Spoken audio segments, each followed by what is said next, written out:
Hi అండి, అందరూ బాగుండాలని కోరుకుంటూ అమెరికాకు వచ్చిన ఇండియన్స్ కానీ లేదా అమెరికాలో ఉండే ఇండియన్స్ కానీ ఎక్కువగా ఫేస్ చేసే రియల్ ప్రాబ్లమ్స్ ఏంటి, మనకి బయటికి తెలిసేవి కొన్ని, తెలియనివి చాలా ఉన్నాయండి. అసలు అలాంటి రియల్ ప్రాబ్లమ్స్ నేను చూసినవి, నేను ఫేస్ చేసినవి కానీ, నేను విన్నవి కానీ అవన్నీ ఈరోజు మీతో కొన్ని షేర్ చేసుకోవాలనుకుంటున్నాను. అంతకంటే ముందు మీరు ఈ వీడియో చూస్తుంటే కనుక దయచేసి ఒక లైక్ చేయండి, షేర్ చేయండి, తప్పకుండా సబ్స్క్రైబ్ అయితే చేసుకోండి. మేడి పండు చూడ మేలిమయ్యుండు, పొట్ట విప్పి చూడ పురుగులుండు. మనం ఎప్పుడు వినేది ఎగ్జాక్ట్గా అమెరికాకు కూడా సరిపోతుందండి. బయట నుంచి చూడటానికి అమెరికా చాలా అద్భుతం. ప్రతి ఒక్కళ్ళు అమెరికాకి రావాలని కలలు కంటూనే ఉంటారు. అందుకే స్టూడెంట్స్గా కానీ లేదంటే వర్క్ వీసాల మీదుగా కానీ ఏదో ఒక విధంగా అమెరికా రావాలని చాలామంది ట్రై చేస్తూనే ఉంటారు. కానీ అమెరికాకి వచ్చినాక తెలుస్తుంది అసలు ఇక్కడ ఉండే ప్రాబ్లమ్స్ ఏంటి, ఇన్ని ప్రాబ్లమ్స్ ఉంటాయా ఇక్కడ అనేది. మనం జనరల్గా చాలామంది వింటూ ఉండేవి వీసా ప్రాబ్లమ్స్ ఉన్నాయని, స్టేటస్ ప్రాబ్లమ్స్ ఉన్నాయని, జాబ్ ప్రాబ్లమ్స్ ఉన్నాయని, లేదంటే ఏదైనా ఇష్యూ అయితే ఇమ్మీడియట్గా ఇండియాకి రాలేరని, ఇలాంటివి సహజ సాధారణంగా మనం ఎప్పుడూ వింటూనే ఉంటాం. అవి కాకుండా అమెరికాలో ఉండే ఇండియన్స్ రెగ్యులర్గా ఫేస్ చేసే ప్రాబ్లమ్స్ ఏంటి, అది కొత్తగా వచ్చిన వాళ్ళైనా లేదా అమెరికాలో ఆల్రెడీ ఉంటున్న వాళ్ళైనా సరే, సహజంగా చాలా వరకు చాలామంది ప్రతి ఒక్కళ్ళు ఇక్కడ ఒక 5 years ఉన్నారంటే నేను ఇప్పుడు చెప్పే వాటిల్లో చాలామంది ఫేస్ చేసే ఉంటారండి. నాకు తెలిసి అందులో మొదటిది గ్రూపిజం. గ్రూపిజం అంటే ఏది కంట్రీనో ఇండియన్స్ అందరూ ఒక గ్రూపు, వేరే కంట్రీ వాళ్ళందరూ ఒక గ్రూపు, అది కాదండి. లేదంటే మన ఇండియన్స్లోనే తెలుగు వాళ్ళు ఒక గ్రూపు, తమిళ వాళ్ళు ఒక గ్రూపు, కన్నడ వాళ్ళు ఒక గ్రూపు, ఇది కూడా కాదు. లేదు తెలంగాణ వాళ్ళు, ఆంధ్ర వాళ్ళు, లేదంటే ఇంకొకళ్ళు అని చెప్పి ఆ లాంగ్వేజ్కి సంబంధించిన గ్రూపులు కాదు. ఇకపోతే మనకి చాలా ఫేమస్ అయిన క్యాస్ట్, ఆ గ్రూపులు కూడా కాదండి. కమ్మ, రెడ్డి, ఇంకొకటి ఇవి కూడా కాదు.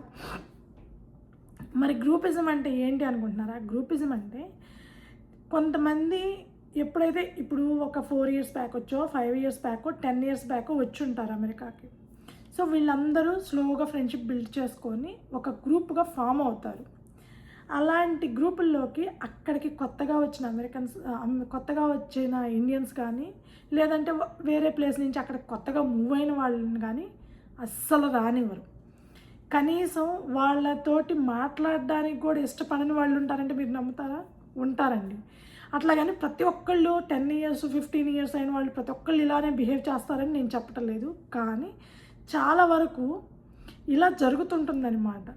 ఎవరైనా కొత్తగా అమెరికా వచ్చిన వాళ్ళు ఎప్పటి నుంచో ఉన్న వాళ్ళతోటి మింగిల్ అవ్వడం అనేది ఇక్కడ చాలా అంటే చాలా కష్టం. గ్రూపులు కట్టేస్తారు. ఆ గ్రూపుల్లో కొత్త వాళ్ళని ఎట్టి పరిస్థితుల్లో కలవనివ్వరండి. ఏదో ఒక విధంగా అడ్డం పడతారు. ఒకవేళ ఎవరన్నా మంచి వాళ్ళు ఉండి ఇన్వైట్ చేసినా సరే పక్కన వాళ్ళు చెడగొట్టి రానివ్వకుండా అడ్డుపడతారనమాట. ఆ గ్రూపిజం అనేది ఇక్కడ చాలా ఎక్కువ. ఇది బయటికి చాలామందికి తెలియదు కానీ ఇది నిజమండి. రెండవది మనీ మ్యాటర్స్లో ఇక్కడ మనకి ఇండియాకి వచ్చినప్పుడు ఎట్లా ఖర్చు పెట్టి ఎట్లా హంగామా చేస్తారో నాకు తెలియదు కానీ ఎన్ఆర్ఐస్ ఇక్కడ ఉన్నప్పుడు మాత్రం ప్రతి డాలర్కి లెక్క పెడతారండి. సో మనం ఇండియాలో ఫ్రెండ్స్ తోటి వెళ్ళామనుకోండి, ఒక టీ తాగడానికో, ఒక టిఫిన్ తినడానికో, లేకపోతే ఒక స్నాక్స్ తినడానికో, సహజంగా ఎవరో ఒకళ్ళు అంటే నలుగురు కలిసి వెళ్ళినప్పుడు ఏముందిలే అని ఎవరో ఒకళ్ళు ఇస్తూ ఉంటారు. ఇక్కడ అలా కాదు. ప్రతి డాలర్కి లెక్క. ఈవెన్ టీ తాగడానికి వెళ్ళినప్పుడు కూడా నీ డబ్బులు నీయి, నా డబ్బులు నాయి. స్నాక్స్ తినడానికి వెళ్ళినా నీ డబ్బులు నీయి, నా డబ్బులు. $1 కూడా ఇటు అటు పడనివ్వరు అనమాట. అంతేకాదండి, జాబ్లకు సంబంధించి కూడా మనీ మ్యాటర్స్ అనేవి ఇక్కడ చాలా పెద్ద ఇష్యూ అనమాట. ఏంటంటే ఎవరైనా 2 జాబులు చేస్తున్నారని మీరు వినే ఉంటారు. చేస్తుంటే జెన్యూన్గా ఉండే వాళ్ళైతే 3 monthsకి ఒకసారి పే చేస్తూ ఉంటారు. కానీ చాలా కన్సల్టెన్సీస్ ఇక్కడ భయంకరంగా మోసం చేస్తాయి. $1,000 బొక్క పెడతాయి అన్నమాట. వీళ్ళు ఏదో పాపం $4 వస్తాయి కదా, చేసుకుందాము, ఈ $4 వస్తే ఇంకా మంచి ఇల్లు కొనుక్కుందాం, లేకపోతే ఇండియాలో అసెట్స్ కొందాము, లేకపోతే ఇంకోటి ఏ ప్లానింగ్స్ ఉంటాయి కదా, దానికి కావాలి అనుకొని 2 జాబులు చేస్తూ ఉంటారు చాలామంది. కానీ వీళ్ళు బాగుపడటమేమో కానీ వీళ్ళకి జాబులు ఎవరి ద్వారా అయితే జాబ్ చేస్తున్నారో వాళ్ళు మాత్రం 100% బాగుపడతారండి. ఎందుకంటే చాలామందికి డబ్బులు ఎగ్గొడతారు ఎంప్లాయర్స్. అది కూడా కన్సల్టెన్సీస్ చాలా వరకు ఎగ్గొడతా ఉంటాయండి. అంటే జెన్యూన్ వాళ్ళు ఉంటారు, ఖచ్చితంగా జెన్యూన్గా ఇచ్చేవాళ్ళు ఉంటారు, కానీ మ్యాక్సిమం అంటే జెన్యూన్గా 60% కాదండి, 40% ఉంటారు. జెన్యూన్గా లేకుండా 60% ఉంటారు. చాలా వరకు మోసపోతారు. మాకు మోసపోయిన వాళ్ళు కూడా మాకు తెలుసు.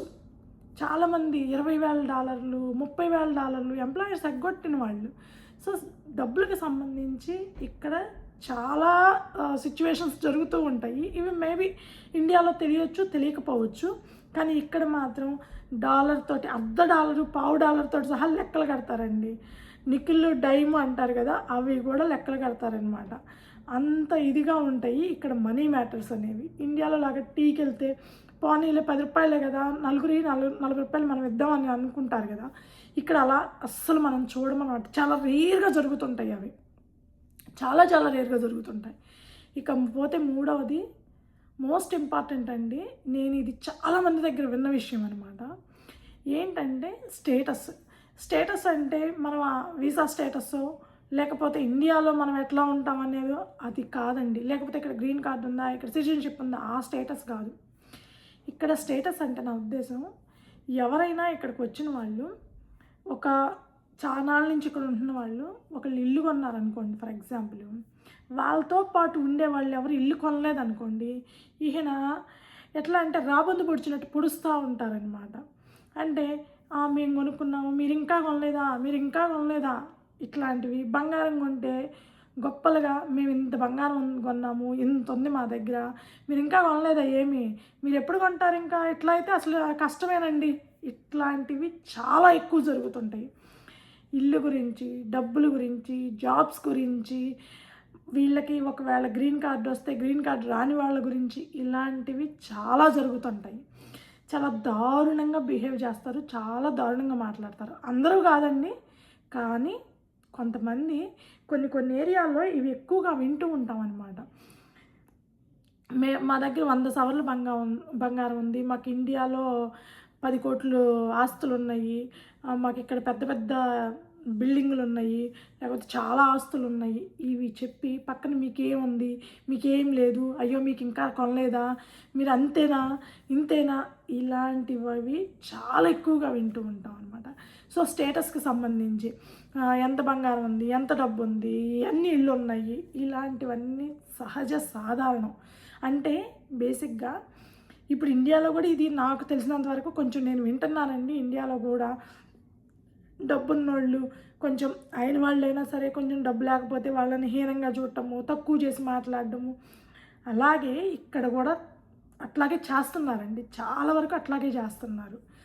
సో మనం ఒకళ్ళని ఎప్పుడైనా సరే ఫ్రెండ్షిప్ చేయాలన్నా, ఒకళ్ళతోటి మాట్లాడాలన్నా తొందరపడి ఇక్కడ ఫ్రెండ్షిప్లు అనేవి చేయకూడదండి. 100% తొందరపడి ఇక్కడ ఎవరితోటి ఫ్రెండ్షిప్లు క్లోజ్ ఫ్రెండ్షిప్లు చేయడం అట్లాంటివి చేయకూడదు. ఎందుకంటే ఎవరెవరేంటో మనకు తెలియదు. ఇండియాలో ఉన్నప్పుడు మన పుట్టి పెరిగిన కాడి నుంచి మనకు తెలిసిన వాళ్ళు, ఫ్రెండ్స్, వాళ్ళతోటే ఉంటుంది మన సర్కిల్. ఇక్కడ కంప్లీట్గా అన్నోన్ పర్సన్స్ తోటి మనం ఫ్రెండ్షిప్ చేయాల్సి వచ్చినప్పుడు వాళ్ళ బిహేవియర్ ఏంటి, వాళ్ళ మెంటాలిటీ ఏంటి, వాళ్ళు ఎలా బిహేవ్ చేస్తారు, ఎలా రెస్పాండ్ అవుతారు ఏమని అడిగినప్పుడు, ఇవన్నీ తెలుసుకోకుండా ఫ్రెండ్షిప్ చేస్తే ఇక్కడ ఖచ్చితంగా మోసపోతారు. 100% మోసపోతారండి. నేను అలా మోసపోయాను. సో అలాంటివి సహజంగా జరుగుతూ ఉంటాయి. ఇవన్నీ బయటకు తెలియదు అనమాట. ఇకపోతే నెక్స్ట్ది పేరెంట్స్ అండి. పేరెంట్స్, ఇది మేము రీసెంట్గా ఫేస్ చేసాం కాబట్టి చెప్తున్నాను. ఇక్కడికి వచ్చే పేరెంట్స్ కొంతమంది చాలా అండర్స్టాండ్ చేసుకుంటారనమాట. అమ్మో ఇక్కడ వాళ్ళు ఇంత కష్టపడుతున్నారా, $1కి $1.5 కూడా ఇంత ఆలోచించుకుంటారా, తినే తిండికి ఇంత ఆలోచిస్తారా, కట్టే బట్టలకి ఇంత ఆలోచిస్తారా, అమ్మో చాలా కష్టము, ఇండియాలో ఉన్నప్పుడు మాకు ఇవేం తెలియదు, ఇక్కడికి వచ్చిన అలాంటి పేరెంట్స్ ఉంటారు. ఈయన రెచ్చిపోయి గొప్పలు చెప్పే పేరెంట్స్ ఉంటారండి. అంటే అక్కడ ఇండియాలో ఎలా ఉంటారో మనకు తెలియదు, కానీ ఇక్కడికి వచ్చినాక మేము రీసెంట్గా విన్నది ఏంటంటే, సో వాళ్ళకి ఒక కంట్రీ సిటిజన్షిప్ ఉంది, డ్యూయల్ సిటిజన్షిప్ కోసం అమెరికాకు వచ్చారంట. పిల్లలకి డ్యూయల్ సిటిజన్షిప్ కోసం అమెరికాకు వచ్చారంట. పక్కన ఎవరో అడుగుతుంటే, మీరు ఏంటంటే మేము వచ్చి ఇట్లా సమ్ ఇయర్స్ అయిందండి అంటే, ఎంత వెటకారంగా వాళ్ళకి సిటిజన్షిప్ రావాలంటే 20 ఏళ్ళు పట్టిద్ది. అది 20 ఏళ్ళు పట్టిద్దా, 25 ఏళ్ళు పట్టిద్దా, 50 ఏళ్ళు పట్టిద్దా వాళ్ళకి అనవసరమైన విషయం. వాళ్ళు గొప్పలు చెప్పడం అనమాట. అంటే మా పిల్లలు గొప్ప, మా వాళ్ళకి అది ఉంది, మా వాళ్ళకి ఇది ఉంది, మా వాళ్ళ దగ్గర అంత ఉంది, మా వాళ్ళ దగ్గర ఇంత ఉందని ఈ గొప్పలు చెప్పేవాళ్ళు చాలా ఎక్కువగా ఉంటారు. అర్థం చేసుకొని ఓ పిల్లలు ఇట్లా కష్టపడుతున్నారా అనుకునే వాళ్ళు ఉంటారు. ఓ మేము ఎంత గొప్ప, మా పిల్లలు ఇంత గొప్ప అని ఇక్కడికొచ్చి కూడా, ఎందుకంటే ఇక్కడ ప్రతి ఒక్కళ్ళ లైఫ్ ప్రతి ఒక్కళ్ళకి తెలుసండి. ఎవ్వరు తోపులు కాదు ఇక్కడ. అందరు నార్మల్ లైఫ్, అందరికీ సేమ్ ఫెసిలిటీస్ ఉంటాయి. అందరికీ ఆల్మోస్ట్ కొంచెం అటు ఇటుగా సేమ్ సాలరీస్ ఉంటాయి. అందరూ సేమ్ లైఫే లీడ్ చేస్తూ ఉంటారు. అంతే తప్ప ఇక్కడికొచ్చి గొప్పలు ఇండియాలో మేబీ ఉంటే డిఫరెన్సెస్ ఉండొచ్చు. ఎందుకంటే ఇండియాలో మనకి పేరెంట్స్ దగ్గర నుంచి వచ్చిన ఆస్తులు కావచ్చు, జాబులు కావచ్చు, లేకపోతే ఇంకోటి కావచ్చు, చాలా కొద్దిగా డిఫరెన్సెస్ ఉంటాయి. ఇక్కడ అంత డిఫరెన్సెస్ ఏమి ఉండవండి. చాలామందికి తెలియని విషయం, ఇక్కడ పెద్ద డిఫరెన్సెస్ ఏమీ ఉండవు. అంతా నార్మల్గా ఉంటుందన్నమాట. కానీ కొంతమంది పేరెంట్స్ అలా కూడా బిహేవ్ చేస్తుంటారు. ఇంకొకటి ఏంటి అని అంటే, ఇక్కడ మీరు ఎవరైనా సరే కొత్తగా వచ్చినా లేకపోతే ఇయర్స్ ఆఫ్ టైం ఉంటున్నా కూడా మనము సహజంగా బయటికి తెలిసేది ఏంటంటే, అమ్మ అక్కడ రేసిజం ఉంటుందంట, అక్కడ గన్ కల్చర్ ఉంటుందంట, అది ఉంటుందంట, ఇది ఉంటుందంట అని చెప్తారు. అంతకంటే దారుణమైన పరిస్థితి ఏంటంటే, మరి కోస్టల్ ఏరియాస్ మంచుబడే ప్రాంతాల్లో ఉండే వాళ్ళకి ఇంట్లో ఉండి వర్క్ చేయకుండా ఇంట్లో ఉండే లేడీస్కి మెంటల్గా చాలా స్ట్రెస్ తీసుకుంటారండి. మెంటల్కి అంటే మనకి ఫిజికల్కి ఎంత ఇబ్బంది ఉన్నా సరే మెంటల్ యాక్టివిటీ కరెక్ట్గా ఉండాలి. మెంటల్గా చాలామంది స్ట్రగుల్ అవుతూ ఉంటారు, స్ట్రెస్ తీసుకుంటూ ఉంటారు. చాలామంది ప్రాబ్లమ్స్ ఫేస్ చేసే వాళ్ళు కూడా ఉన్నారు. మెయిన్గా మంచు పడే స్టేట్స్, ఈ కోస్టల్ స్టేట్స్లో ఉండే వాళ్ళకి ఏంటంటే, మంచు పడే ప్లేసెస్లో ఆల్మోస్ట్ 6 to 8 months వాళ్ళు బయటికి రాలేని సిచ్యువేషన్. అంటే ఏదో అవసరానికి అట్లా వచ్చి అట్లా వెళ్ళడం తప్ప బయట తిరగడం అనేది ఆల్మోస్ట్ ఇంపాసిబుల్ అండి. సో అలాంటప్పుడు ఏమవుతుందంటే, ఇంట్లో ఉండి ఉండి ఉండి ఉండి ఎక్కడికి పోలేము, బయట గాలి పీల్చుకోలేము, ఏమీ చేయలేము, ఉండి ఉండి మెంటల్గా ప్రెషర్ తీసేసుకొని చాలామంది ఇల్నెస్ అవుతుంటారు. మెంటల్ ఇల్నెస్ అంటారు కదా, అది ఫేస్ చేస్తూ ఉంటారు. చాలామందికి ఉంటాయండి ఈ ప్రాబ్లమ్స్. ఎందుకంటే కొత్తగా వచ్చే వాళ్ళకైతే అసలు తెలీదు. బయట ఎవరితోటన్నా మాట్లాడాలన్నా పొద్దుగూకులు ఇండియాకి ఫోన్ చేసి ఎంతసేపు అని మాట్లాడతారండి. గంటకి ఇండియాకి ఫోన్ చేసి ఒక గంట సేపు వ్యవహారం చేయలేరు కదా. సో మెంటల్ ప్రెషర్ అనేది అంత ఎక్కువగా ఉంటుంది ఇక్కడ ఉండే వాళ్ళకి చాలామందికి. ఇకపోతే శాలరీస్ గురించి అండి, ఇది చాలామందికి తెలియని విషయం. ఇక్కడ ఏదో మేనేజర్ అయితే ఒక హై లెవెల్ శాలరీలు ఉంటాయి, F1 మీద వచ్చి స్టెమ్ ఓపీటీ మీద ఉన్న వాళ్ళకి లో లెవెల్ శాలరీస్ ఉంటాయి అనేది అపోహ. ఇక్కడ ఏ స్థాయిలో ఉన్నా సరే ఆ శాలరీ అనేది బిట్వీన్ ఈ నెంబర్స్ మధ్య ఉంటుందండి. మీరు స్టెమ్ ఓపీటీ మీద ఉన్న, కొత్తగా త్రూ కన్సల్టెన్సీ ద్వారా కంపెనీ ద్వారా వచ్చిన టేక్ హోమ్ అంటే మన చేతికి వచ్చేది మినిమం $5,000 ఉంటుందండి ఎవరికైనా సరే. అంతకంటే తక్కువ చాలా రేర్ అనమాట. మేబీ వాళ్ళు 10% కూడా, నేను ఇండియన్స్ గురించే చెప్తున్నానండి, 10% కూడా ఉంటారో ఉండరో నాకు డౌటే మ్యాక్సిమం. ఎందుకంటే స్టేట్ వాళ్ళు ఉండే ప్లేస్ని బట్టి వాళ్ళ పర్ యానం శాలరీ అనేది డిసైడ్ అవుతుంది. అంతకంటే తక్కువ అనేది ఉండదు, అంతకంటే ఎక్కువ ఉండొచ్చు కానీ. సో మినిమం ప్రతి స్టేట్కి మినిమం 65,000 నుంచి 70,000 దాకా అయితే మినిమం స్టార్టింగ్ ఉంటుంది. సో దాని మీద ఒక $10,000 ఎక్స్ట్రా ఇస్తారు మ్యాక్సిమం. సో మినిమం $5,000 అయితే ప్రతి ఒక్కళ్ళు ఎర్న్ చేస్తారండి. మ్యాక్స్ టు మ్యాక్స్ వాళ్ళు తోపులు తురుములు కత్తులు అనుకున్నా సరే మ్యాక్స్ టేక్ హోమ్ వచ్చేది $9,000 వస్తుంది. సో ఈ పర్సంటేజ్ అనేది, ఈ $5,000 to $9,000 అనేది 90% పీపుల్ ఈ మధ్యలోనే ఉంటారండి. అంతకు మించి వెళ్తున్నారు అని అంటే వాళ్ళు ఎక్స్ట్రాడనరీ స్కిల్స్ అన్న అయి ఉండాలి, లేదంటే మోర్ దాన్ మేనేజర్ అన్న అయి ఉండాలి, సారీ ప్రోడక్ట్ బేస్డ్ కంపెనీల్లో అన్నా చేస్తూ ఉండాలి. అంటే వాళ్ళు తీసుకునే ప్రెషర్కి తగ్గట్టు. అది కూడా వాళ్ళకి నెలకి $20,000 $30,000 ఏమీ ఉండదండి. మ్యాక్సిమం 9,000కి ఇంకొక 4,000 5,000 యాడ్ చేసుకోవాల్సి వచ్చింది.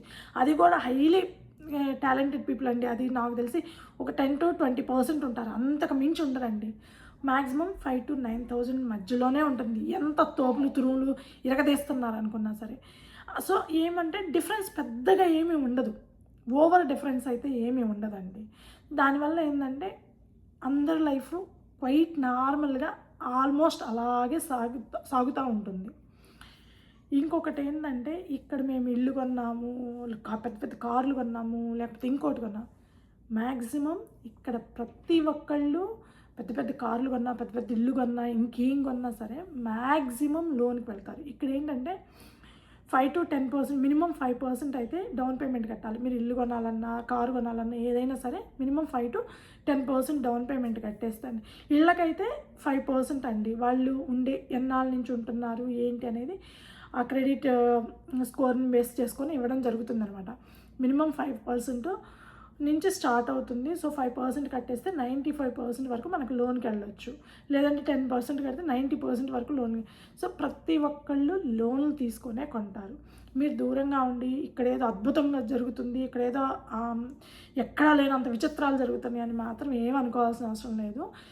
సో ఇవి రెగ్యులర్గా ఆ ఇండియన్స్ కొత్తగా వచ్చినా లేదంటే ఇక్కడ ఆల్రెడీ ఉంటున్న వాళ్ళైనా రెగ్యులర్గా ఫేస్ చేసే ప్రాబ్లమ్స్ అన్నీ ఇట్లా చెప్పుకుంటే పోతే చాలా ఉన్నాయండి. అసలు చాలా ఉన్నాయి. కాకపోతే నాకేమనిపించిందంటే ఇవి క్వైట్ కామన్గా ప్రతి ఒక్కళ్ళు ఏదో ఒక టైంలో ఫేస్ చేసే ప్రాబ్లమ్స్ అనిపించింది. సో అందుకని చెప్పాను, ఇలా చెప్పుకుంటే పోతే చాలా లిస్ట్ ఉందిలేండి. So visa problems, job problems, లేకపోతే స్టేటస్ ప్రాబ్లమ్స్, లేకపోతే racism problems, gun culture problems, ఇవి కాదండి. 100% ఇవి రెగ్యులర్గా ఫేస్ చేసే ప్రాబ్లమ్స్ అనమాట. ఇంకొకటి చెప్పడం మర్చిపోయానండి కిడ్స్ గురించి. చాలామంది ఏంటంటే అమెరికాలో ఏం చెప్పటం లేదు, వీళ్ళది ఏంటంటే బేసిక్గా నువ్వు నీ లెవెల్ ఎంత, నీవు ఎంతవరకు థింక్ చేయగలవు అనే బేసిస్ మీదే ఉంటుంది. అంతేగాని ఫోర్స్ఫుల్గా మన పిల్లల నెత్తి మీద పెట్టరనమాట. ఆ డిఫరెన్స్ ఇండియాకి ఇక్కడికైతే కొద్దిగా ఉంది. ఇప్పుడు ఇండియాలో కూడా మారుతుంది కాబట్టి ఓకే. కానీ ఇక్కడ ఈ మధ్య కాలంలో నేను విన్నది ఏంటంటే కొంచెం పిల్లలు చాలామంది ఈ మధ్య ఇండియాకి మూవ్ అవుతున్నారు. పిల్లల విషయంగా పర్టికులర్గా పిల్లల గురించి మూవ్ అవుతున్నారు. ఎందుకంటే ఈ మధ్య కాలంలో నేను వింటున్నది ఏంటంటే పిల్లలు మిడ్ స్కూల్ దాటిన తర్వాత అసలు చెప్పిన మాట వింటలేదు, అస్సలు కంట్రోల్లో ఉండలేదు, వాళ్ళ ఇష్టానికి చేస్తున్నారు. ఎందుకంటే ఇక్కడ తిట్టడానికి, కొట్టడానికి, మనం ఇది బంధించడానికి ఏమీ ఉండదండి. సో వాళ్ళని ఫ్రీగా వదిలేయాలి, పక్షిలాగా ఫ్రీగా వదిలేయాలి. వాళ్ళు ఇష్టం వచ్చింది చేస్తారు, మళ్ళీ చెడిపోతారేమో మనకి భయం. సో ఈ రీజన్ వల్ల ఈ మధ్య చాలామంది పేరెంట్స్ పిల్లల్ని ఇండియాకి పంపించేస్తూ ఉన్నారనమాట. ఇలాంటివి చాలా రెగ్యులర్ ప్రాబ్లమ్స్ అయితే ఉన్నాయండి. సో నేను చెప్పింది కరెక్ట్ అని మీరు అనుకుంటే కనుక దయచేసి ఒక లైక్ చేయండి, షేర్ చేయండి, తప్పకుండా సబ్స్క్రైబ్ అయితే చేసుకోండి. Thank you.